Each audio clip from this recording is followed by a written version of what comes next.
Nagligpit nga muna ako nitong higaan bago ko asikasuhin yung mga babaonin ng mga anak ko. At pagkahapon nga, dumiretso naman ako dito sa lying in. Friday pa talaga to, kung maaalala nyo, yung huling mini vlog ko nung gabi nga, nagsampay ako. Kaya eto, maraming sampayin dito sa loob ng bahay. At eto ko nagligpit ng higaan. Dito nga pala kami natutulog mag-asawa sa may sala. Yung kwarto kasi na pinaayos namin para ngayon sa dalawang bata. Ganito na nga yung araw-araw na naging morning routine ko. Simula nga nung pinaayos namin yung kwarto at dito na kami natutulog mag-asawa sa may sala.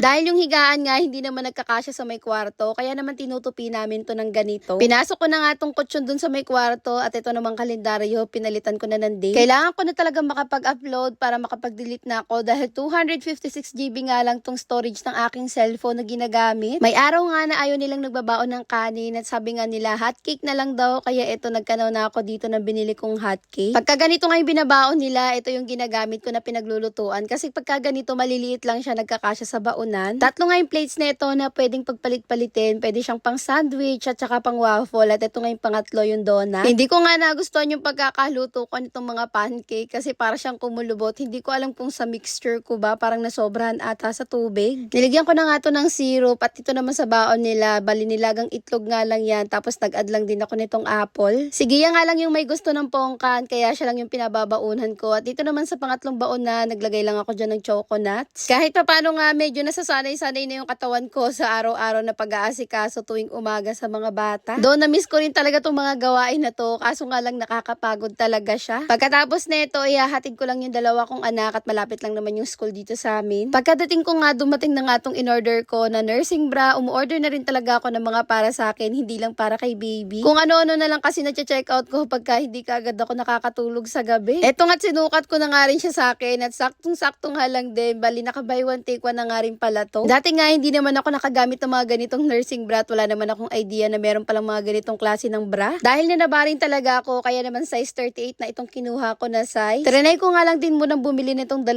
piraso dahil 144 pesos ko lang naman to nabili. Kung gusto nyo rin ng ganyang nursing bra, ilalagay ko na lang yung link sa may comment section. Fast forward naman nung Monday, wala nga pasok yung mga bata, kaya naman ito pupunta ako sa lying in. Dapat talaga nung Friday pa. Dito ko nga lang din napansin na meron palang bukas dito na toasted siopaw. Pagkalabas ko nga dun sa pinakakanto namin, tumawid lang ako at dito nga mag-aantay lang ako ng jeep. Sa ibang lying in na nga pala ako nagpapa-check up, hindi na dun sa dati kong pinakita sa vlog na walking distance lang. Maya-maya nga nakarating na rin ako dito kasi nga dami nagsasabi sa akin, try ko daw dito magpa-check up sa LTP. Bukod nga sa check up, schedule ko rin para sa laboratory. Kaso wrong timing nga yung pagdating ko dito dahil naka-lunch break pala sila. Kumain muna kasi ako ng pananghalian bago pumunta dito at pagkadating ko nga 12:25 PM na. Pero buti mabait yung nagche-check up dito, kaya chinek up niya nga muna ako, tapos kinuha niya na ako ng mga kakailanganin para sa aking laboratory. Libre nga lang din pala yung check up dito at wala ngang bayad. Hindi nga ako nakapagdala ng payong, kaya hindi kaagad ako nakauwi dahil inabot nga ako ng ambon. At yun lang muna mga Marcy at Parsi. Salamat sa panonood. Please like and share this video.